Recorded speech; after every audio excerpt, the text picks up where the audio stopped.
Hi everyone, my name is Graciela and I'm a 2017 TSB alum.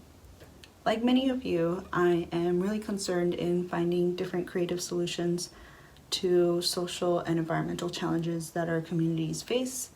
And one of the most important ways to do that is through conversation, which is why we gathered some TSB partners, leadership, and youth to have discussions on how we can stand in solidarity and different ways that we can be a part of change. So, with that, I hope you enjoy the panel. Stay safe and stay healthy, everyone. Right. Well, thank you everyone to our panelists for joining us. I want you each to introduce yourself individually. I'm going to start off by introducing myself first, though. My name is Graciela, pronouns she and they. I graduated from TSB in 2017, and I am your moderator for today. So I'll be asking all of the wonderful questions that we have for our panelists. Then I'm going to pass it over to Ashley. Hi, y'all. I'm Ashley Miller. I use she, her pronouns, and I manage community impact and giving at EVO. And I also love the service board and was involved I'm still involved. I'm TSB family since 2006. And I'm really happy to be here. Thank you, Ashley. And then I'm going to hand it over to Max to introduce himself. Hi, I'm Max von Marbod. I work for Mervyn Manufacturing, which is Lib Tech in GNU, a longtime partner and sponsor of TSB, and personally been part of the family for many, many years as a board member, as well as an attendee of the soiree. I guess I forgot I use he and him pronouns.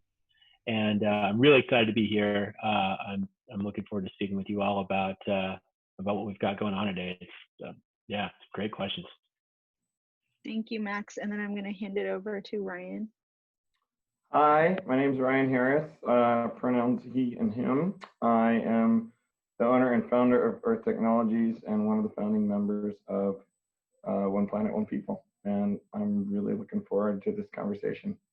Like Max said, we got some really good questions lined up. Yeah, thank you so much all for joining us today. And thank you also to the audience for being a part of this and for listening in. We're just going to start off with the first question, and I'm going to hand it over to Max. How has your involvement in the outdoors impacted you both personally and professionally? So I got involved in the outdoors. I mean, since day one, my parents were very outdoor-oriented people. We spent a lot of time at our lake place, a lot of time, doing outdoor activities. And I got involved in winter sports pretty early on in life, and I've been snowboarding for about 35 years. And realized pretty early on in that's what I wanted to do for work. I just loved it, and wanted to surround myself with a bunch of people that were as excited about winter sports as I was. So from junior high and high school, working in snowboard shops and getting a chance to be a part of chasing the dream of being a professional snowboarder for a while, and then getting into the business side of it. It's always been a part of my life.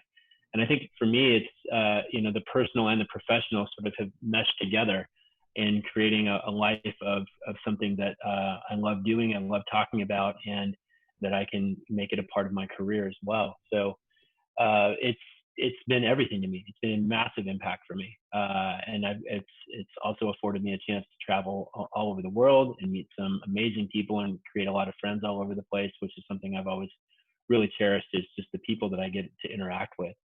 So it's been probably a central part of my life for as long as I've been around. Thank you, Max. And then I'm going to hand it over to Ryan to answer the same question on how the outdoors has impacted you both professionally or personally. Ryan, I want to let you know that you were muted. Yeah, let me unmute. I think that was the first time I muted. No, I was gonna say this will be short and sweet because it's a similar story as Max.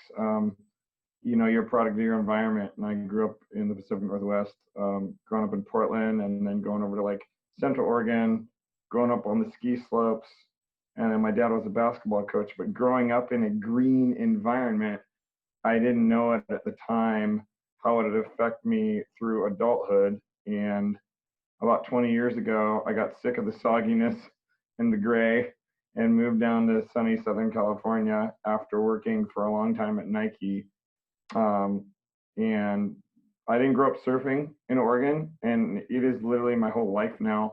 And so it just growing up in a beautiful green that is the Pacific Northwest, it translated into working in the outdoor sports industry, launching and being part of the eco surfboard movement.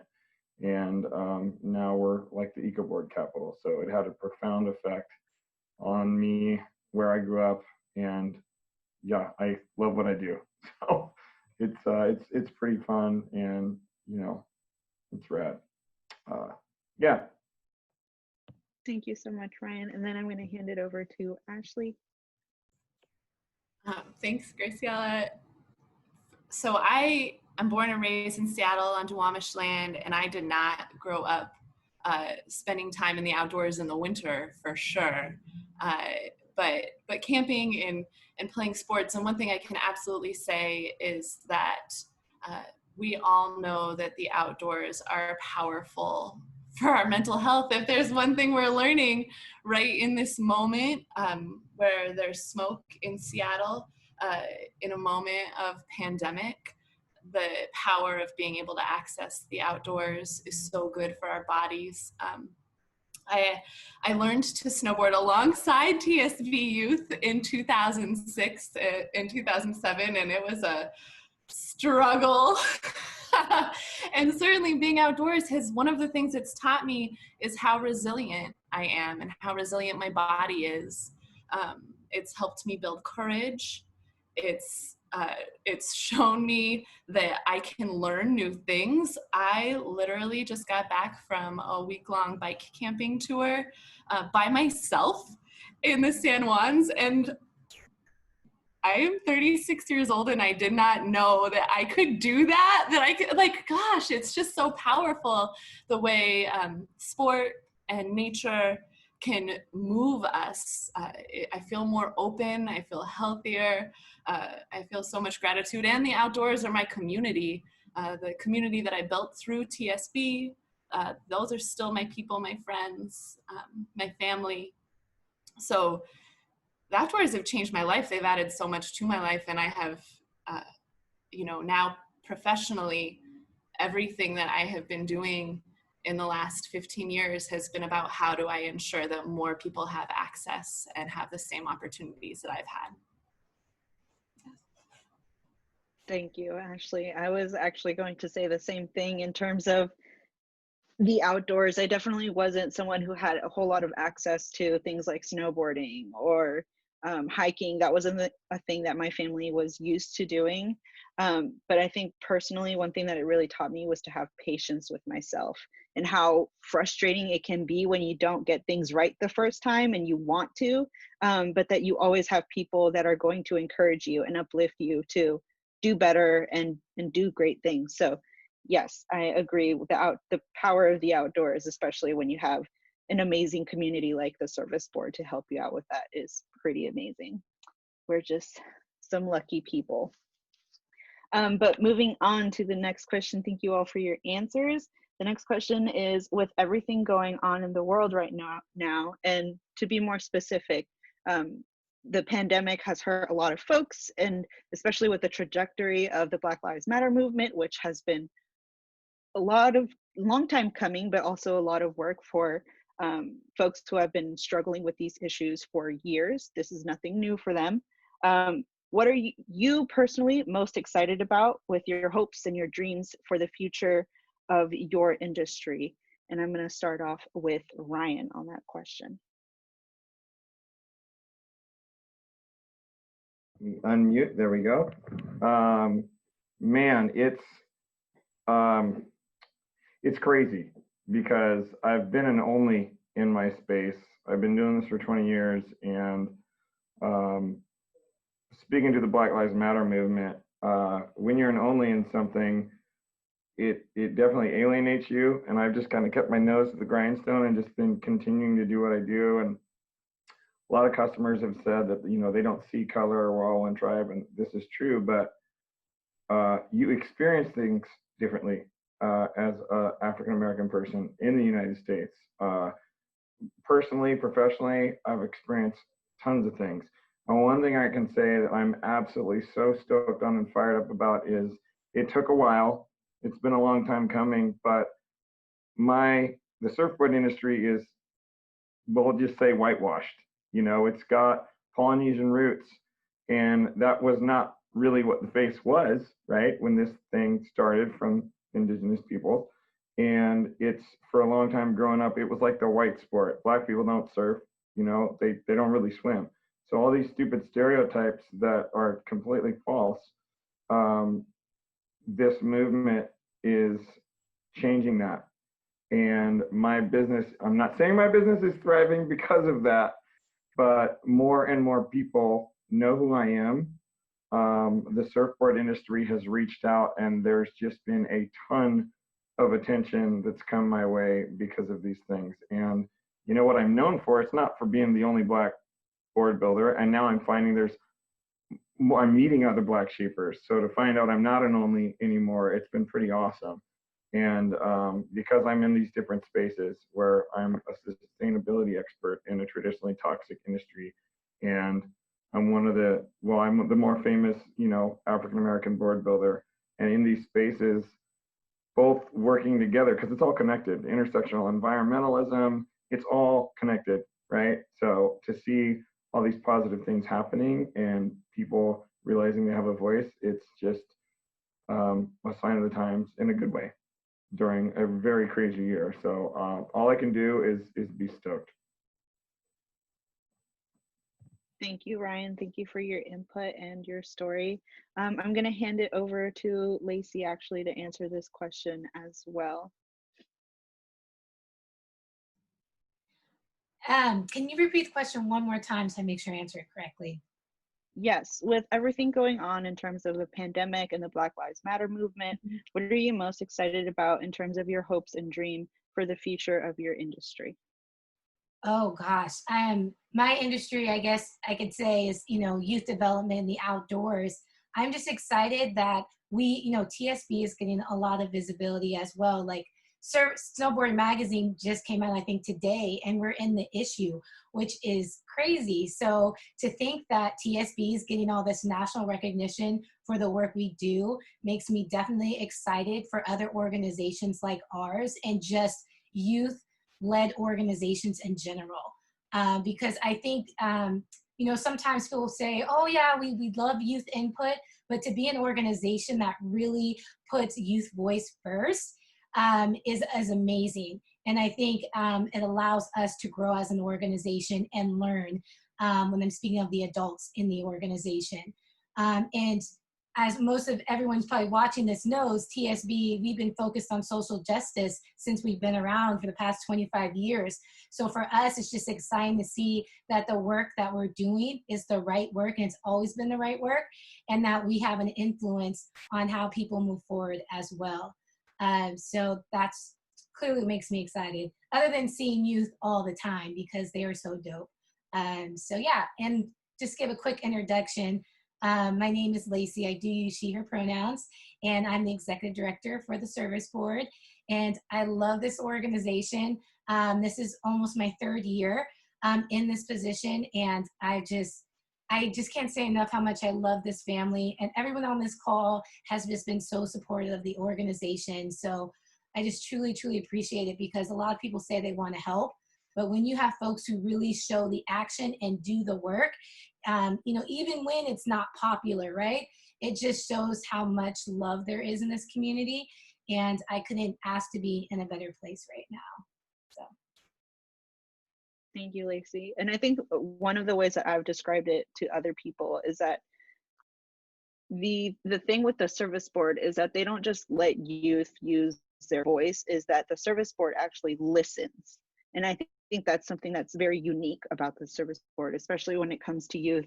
And when you're in that age, the high school age, you just want people to listen to you, and you have very valid and important information to share. So it's awesome that we have a space for them to be able to talk and be heard. All right, and so moving on with that same question about your hopes and dreams for the future of your industry, I'm going to pass it over to Ashley. Thank you.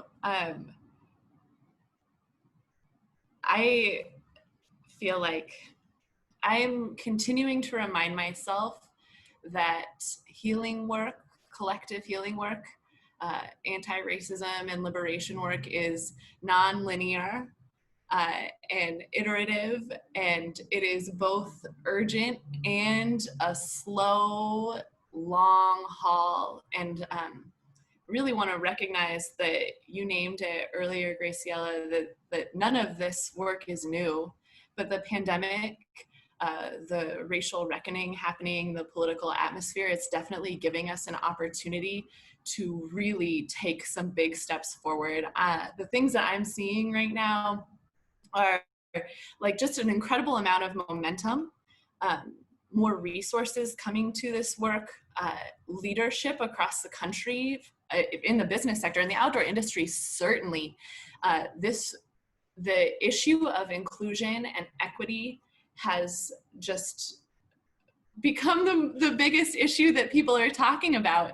And it could be really easy to be cynical about that. And I am really trying to stay in a place of gratitude.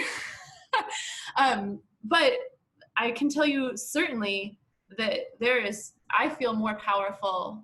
I feel like this work is more powerful right now than ever before. I think the pandemic created this space where people were able to see they're sitting at home with their demons drinking tea and really just have so much opportunity to do that internal reflective work. We're also experiencing our coworkers in a new way. We're seeing more of their lives. We're seeing their children. We're seeing their families. I think it has increased or created an opportunity to increase our compassion and empathy. And I think that we can't do any anti-racism or social justice work unless we are in touch with compassion and empathy. And so right now, I think the conversations that are happening feel like they are conversations that are looking at systems. They are certainly also conversations that are not real wins. There's a lot of virtue signaling happening in the industry, certainly. I think there are a lot of people who don't know what to do. And I'm feeling really grateful for the organizations like the Service Board for providing leadership, for the folks who have been in this work for so long, who are really stepping up and being seen in their power for the first time. But we have a long way to go, and I hope that all of us can remember that we're not going to solve this in the next 30 days or the next 6 months, that this is lifetime work. But I feel really hopeful right now. Thank you, Ashley. And then I'm going to hand it off to Max to answer that question as well about your hopes for the future in your industry. One word: participation. And for me personally, it's really important. I come from a racially and culturally diverse family and background, and professionally, Marbod Manufacturing, Lib and Gnu. We are a very diverse company with a lot of people from a lot of different walks of life internationally. And so it's just been thrilling to see how many people are getting outdoors, getting outside lately. And we saw it this spring with cycling and skateboarding and surfing. Like Ryan has probably seen, our surf business skyrocketed over the summer with people wanting to spend time outdoors. They've got the free time. And I don't know that we're going to be able to put that genie back in the bottle, or we ever should. I want to spend as much time as I can outside. And we're just seeing a huge increase in participation from, almost every different kind of demographic out there, men, women, old, young. It's been really, really fun to see. And I, for one, am thrilled to see what happens this winter. All the signs are pointing to that as well, that participation in winter sports and skiing and snowboarding and anything outdoor in the winter even is going to grow. And for us as a company, for Marbod, it's given us a lot of hope. Our industry has struggled. In the 1970s, there was about 12 million skiers in the United States. And this year there's 12 million skiers and snowboarders. It hasn't really changed. It's a finite number, and it's very cost prohibitive for people to get into. It's an expensive, expensive culture to get into. And what we're starting to see now is more and more people getting into it by any means that they can. And one of the things that's been really important for me is to try and help foster that. We have probably talk about this later, but at Marbod, we've had a number of initiatives that we've started to help drive youth and diversity, to help promote that in winter sports. And it's obviously self-serving for us, but we're all passionate about it, and we want to see this space grow and see more people spend more of their time outside. Yeah, and I think one of the things that we've also noticed during this time is that it is important for us to reach into the communities that are hurting and asking them what they need instead of prescribing them what we think they need. And I think that's kind of a combination of both what Ashley and Max were talking about in terms of like, how can we help you, and not what can we do to like band-aid this situation. And I think that's what's happening right now. That's really important and gives me hope for the future, especially for like younger siblings or younger family members and people I'm not even related to. Like, I know that this future is going to be better. So yeah. All right, let's move on to that next question. That is, what do you believe are your organization's greatest strengths? Are you in a unique position to support lasting change and inspire others to give back to the community? And I'm going to start off with Max for that one. All right. So as far as greatest strengths go, we've been very clear at Marbod Manufacturing. We're a USA company. All of our snowboards are handmade in the United States by skiers and snowboarders and skaters and surfers here in Washington State. We're a zero hazardous waste company, and that was all started long ago, long before being green was a thing. We were trying to make make snowboards and surfboards in a way that was non-toxic for our friends that worked for us. We didn't want them getting sick. We wanted to be able to bring our dogs to work. We wanted to be able to wear skate shoes and jeans to work and build boards. And so we had to create new ways to, new technologies, new materials, new processes for building what we love, these fun, toys, and in a way that was, responsible for the environment, but also responsible for the human beings that we were, that we were employing. So I think for us, the greatest strengths for us are the fact that we build everything, ourselves. We make it here locally. We make it here in Washington State, and we do it in a way that we feel is environmentally responsible. As far as supporting lasting change, we hope to lead by example on an environmental front. And in giving back to our communities, we want to employ people. We want to support people financially, give people careers, give people, jobs and reasons to want to, grow within our sport. And as we grow, we've hired more and more people. Through the pandemic, we had to furlough almost everyone in our company. Over 90% of our company got furloughed. And we brought back every single person and then hired an additional 35 people on top of that after this. And so that's our way of giving back to our community. And our community is the community of swim. It's the community of Washington State. It's the community of surfers and skiers and skaters and snowboarders everywhere that we can give back to them. Thank you, Max. And then I'm going to hand over that question to Ryan again about what the greatest strengths are and how do you want to support lasting change? So Max and I got some stuff in common.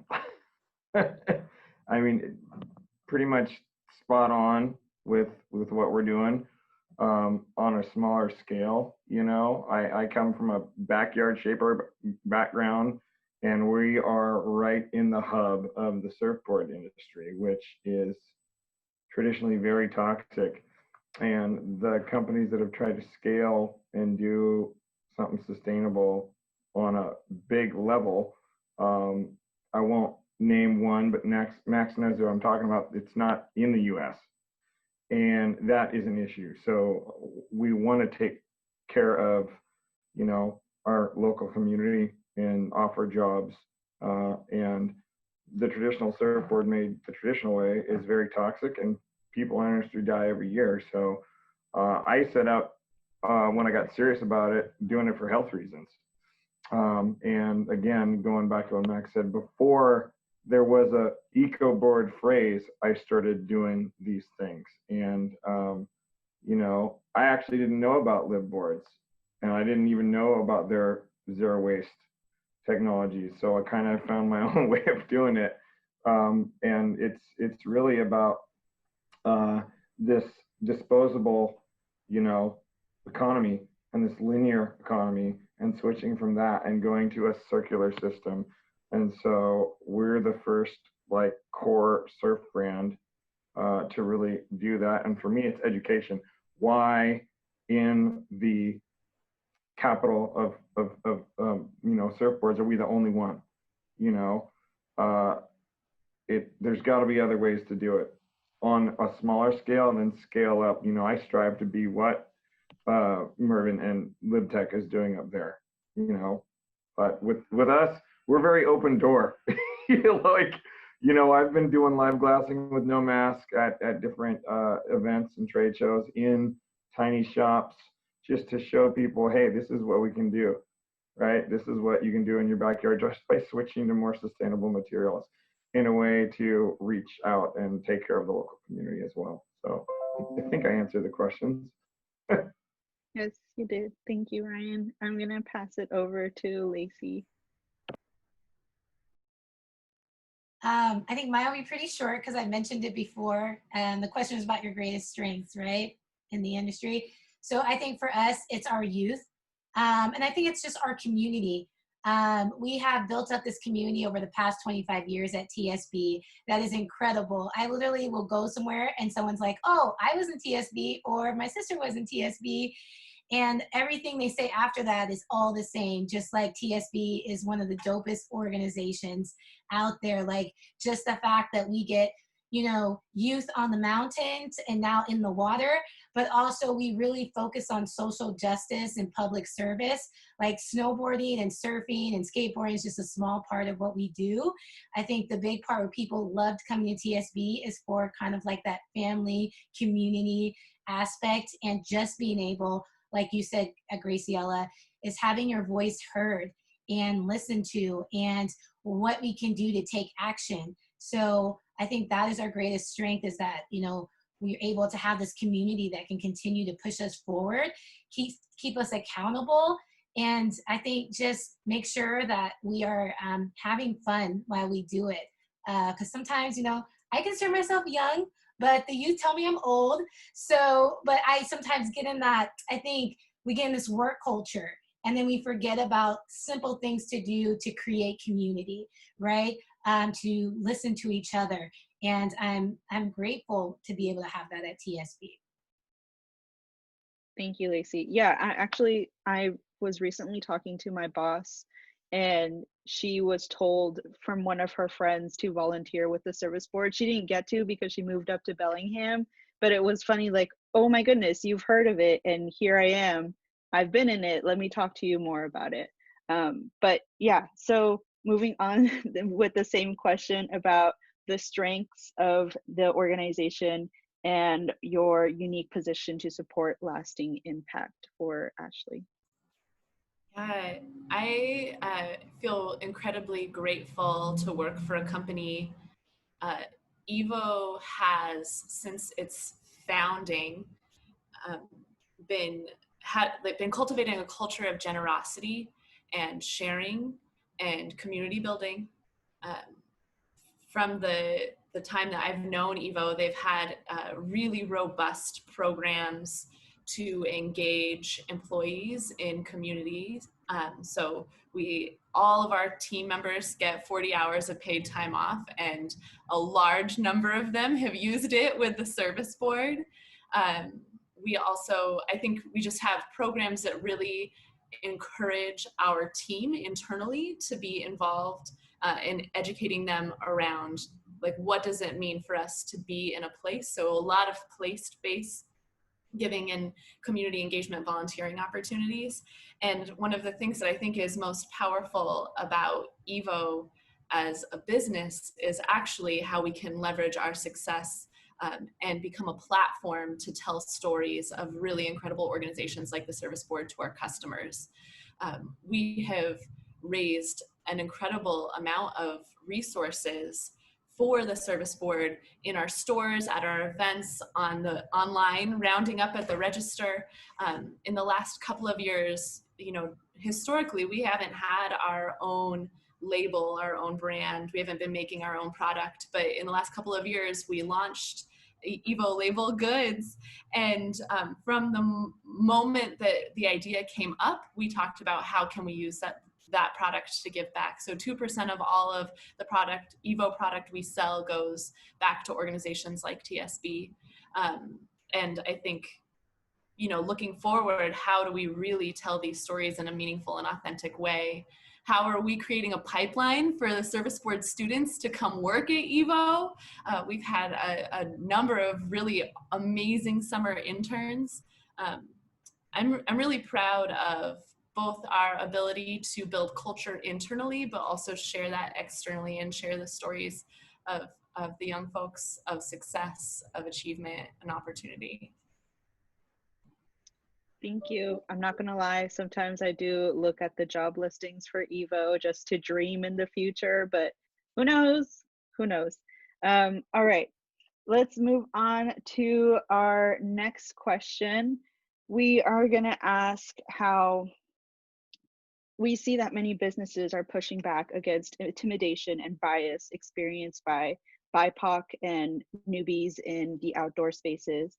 And why do you believe it is important for youth and for future generations to address racism and inequality in the outdoor industry now, out of all times? And so I'm going to start off, Lacie, with that question.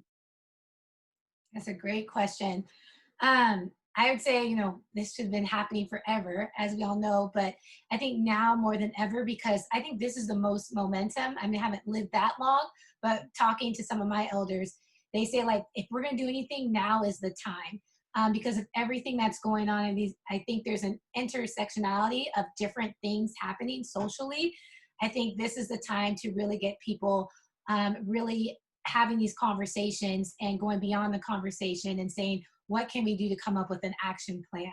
Because if we think about our future and where we're going, I mean, just think about climate change. Think about how communities are going to migrate all over the US. You know, we really have to think about how are we addressing that to the outdoors? How's that affecting the outdoors?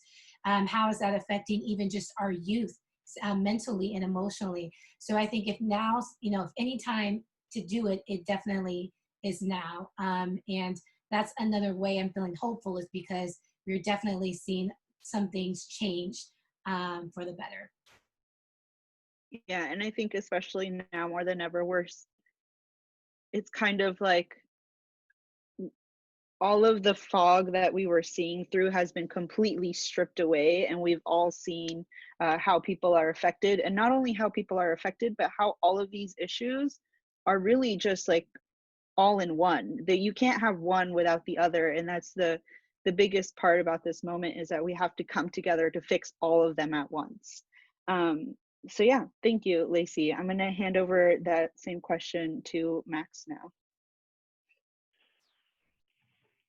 So this is it's a complicated answer, you know, and I think for Mervyn and for me personally, you know, it kind of comes back to participation, and I've just, over the past, you know, several months, I've just been inspired just looking through social media at how many friends of mine are spending time outside and how good it's making them feel, and how good they're, you know, how they're becoming stewards for the environment because of it.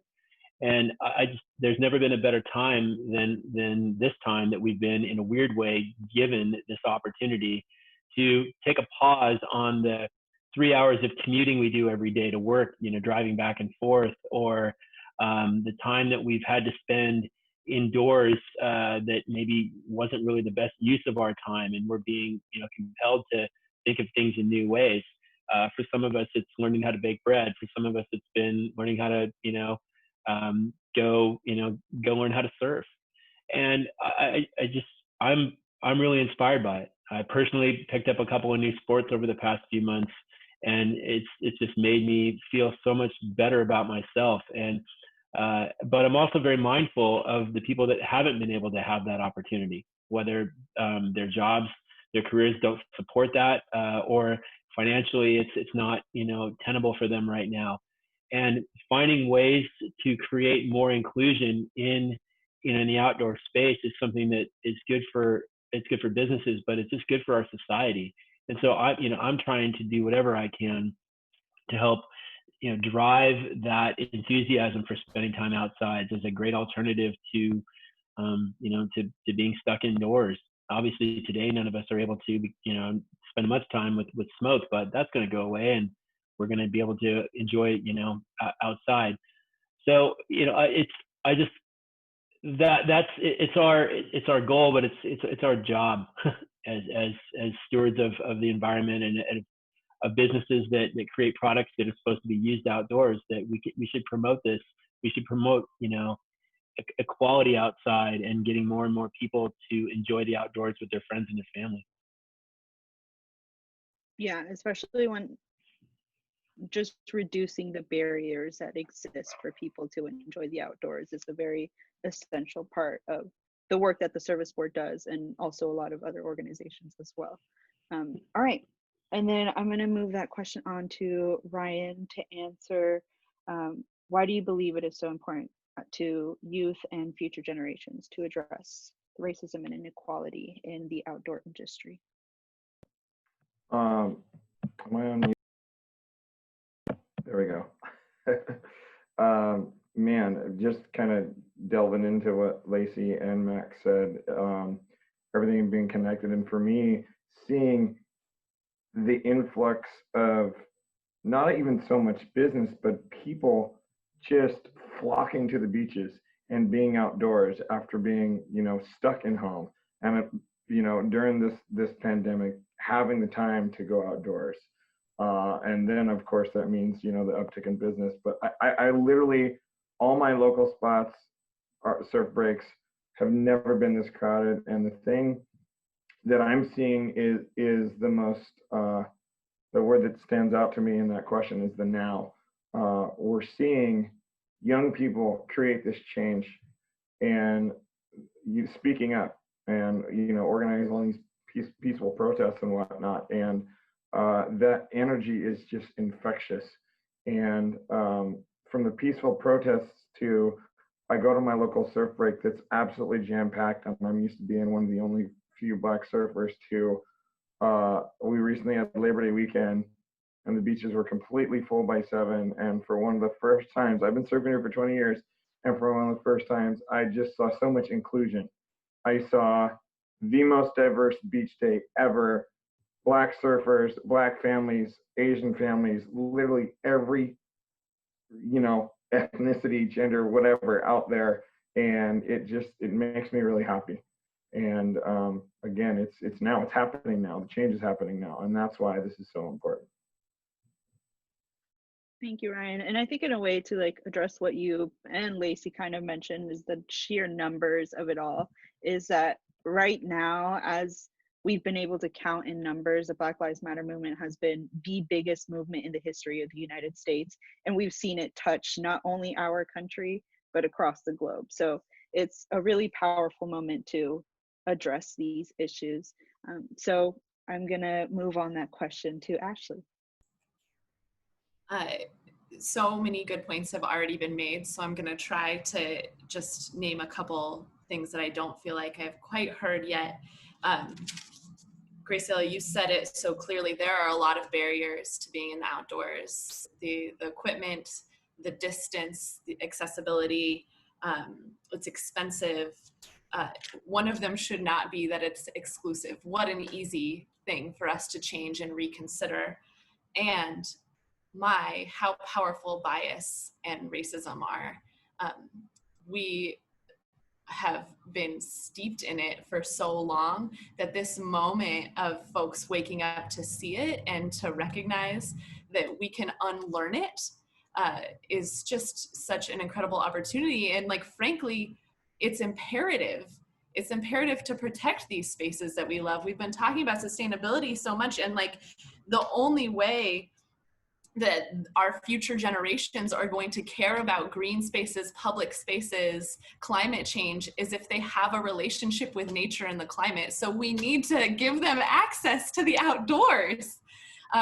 It's just all around, how can we be creating more inclusion outdoors? It feels like such an easy answer. And it's really exciting to see it happening. And I think that companies, corporations have an incredibly powerful role to play. And it's actually really exciting to see the movement of folks using their voice, of not being afraid to lose customers. For so long, we talked about, Evo talked about not necessarily wanting to step into politics. And the day that we had the conversation that Black Lives Matter is not a political statement, it is a fact. Like, that was a powerful day.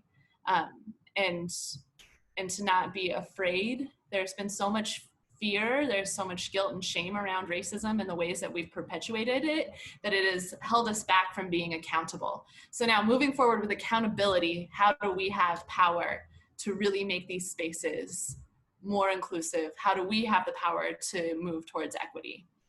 I think it's a really exciting question. Thank you. All right, and then we're going to move on to the next question on what does it mean for your organization or business to stand in solidarity with how we have a long way to go. This is just really the beginning. In your eyes, what are the first steps for other outdoor businesses just beginning this work? And I'm going to start off with Ashley, because you already kind of touched on this. Yeah, we do have a long way to go. And I think the first place we have to start is by having really honest conversations, by speaking truth to power, by looking at ourselves in the mirror and being transparent about where we are. I have had a lot of conversations about, is it important that we audit some? So I'm like, my company probably wouldn't like me telling you this story, but I'm gonna do it anyway. We had a conversation with our buyers about, if we were to look at all of our vendors, how many of them are femme or BIPOC owned or led? And the conversation was, we probably already know that answer. Okay, so why are we afraid to look then? How can we do anything if we don't actually articulate the problem? So moving beyond fear, being able to be transparent about where we are, that sets the tone for how we move forward. You can't create a solution to something if you don't understand the problem. So really looking internally, and then at the same time, how are we then sharing that transparently with our customer base? How can we help move culture? How do we celebrate stories of incredible brands, incredible athletes, incredible organizations? We're certainly giving back through our philanthropy, but there's so much more we can be doing by changing the faces that we're seeing every day. I think so many of us have had this conversation of like, how can I believe that I can become something if I'm not seeing it? I mean, Ryan did that. He just did it. But how much more powerful is it for more young Black men to see Ryan be successful? Then they know that a path has been laid and that they can get there themselves. I just think we have so much opportunity and so much power. And it just starts with being honest and unafraid. Thank you, Ashley. And then I'm going to hand it over to Lacie, especially because you kind of have direct interaction to see the people that are affected by these steps. Where do you think are the first steps for other businesses and organizations, especially in the outdoor, to start beginning the work? Yeah, I mean, what Ashley said definitely was right, like spot on. And I think I have such a unique perspective because, you know, I am help leading TSB and I work with a lot of outdoor partners. And on top of that, I am a Black woman myself. So I see how this, you know, I get asked a lot. And for me, I usually just think of one thing. It's like empathy over sympathy. I think that's so important for people to realize. And I can even think about a situation I had, like another executive director had said something, and after she said it, I think she realized what she said kind of may offended me. But the crazy thing is, after she said, she started crying. And I'm like, why are you crying? She's like, I just know it's just bad for me to say that. And, you know, it's just everything going on. That was just the wrong thing. And I'm like, you know, that's what we need to change. We need to get over the crying, over the guiltiness, because some of this stuff happened when we weren't even alive. So all we can do is really move forward and say, how can we talk about real, actionable change that we can make? And how can we keep each other accountable for those changes? So for me, I agree. It's all about accountability, and it's all about, you know, recognizing that we all have bias. Everyone has some type of bias and privilege. So until we can understand that for ourselves, then we can never move forward in a group. So I always say conversations are definitely the start, but for me, the real start is what happens after that conversation. Thank you so much, Lacie.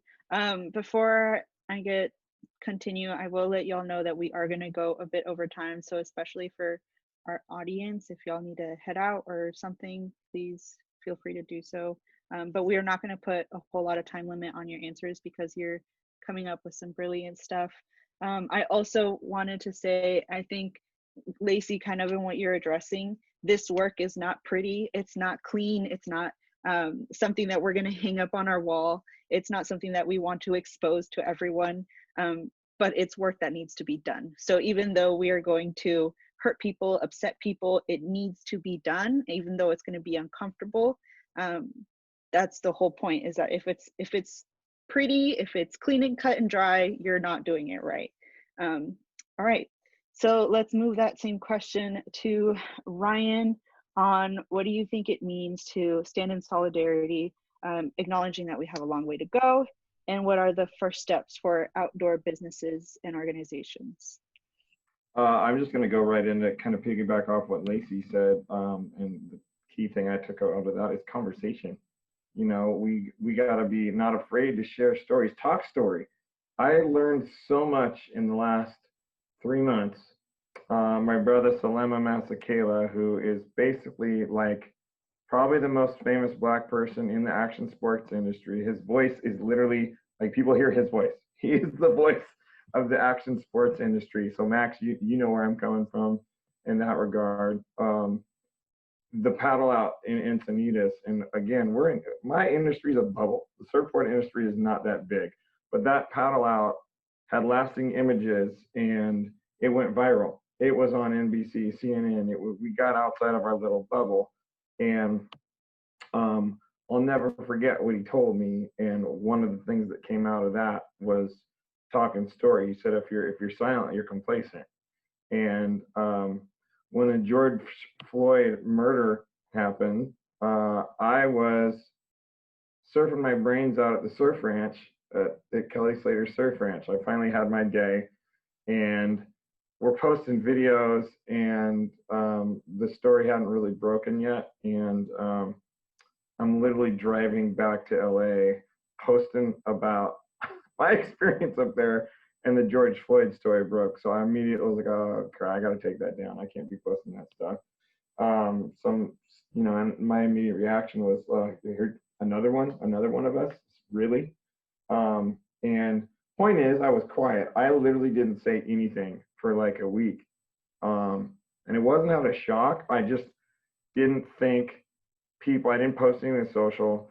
I didn't think people would listen to what I had to say and my experiences. And Salema politely checked me and said, hey, dude, you gotta speak up, and everyone needs to speak up. If you're silent, you're complacent. And so not a second after that, and I, spoke on this earlier, the surfboard industry started reaching out. Various publications stabbed at a post or interviewed me for an article. And the second that article came out, my phone basically melted. And overnight, I realized people are listening. And, no matter how small the story or whatever the experience is, I do have stuff to say and people are listening. So I think that's what's important. The youth, anyone, just talk story, share experiences because we can learn, and out of all that, the One Planet, One People collective activation happened. And so my business said, look, we're going to do this. And, a couple of major labels reached out and said, how can we help? Get involved. Talk to your community. Talk story. Share all stories. Share black stories. Share any stories, as long as they're positive. Positivity is infectious. Positivity breeds positivity. Negativity breeds negativity. So, yeah. All right, thank you, Ryan. And then I'm going to hand that over to Maxx on how we can stand in solidarity, or what it means to stand in solidarity, and what are first steps to do better and beginning this work.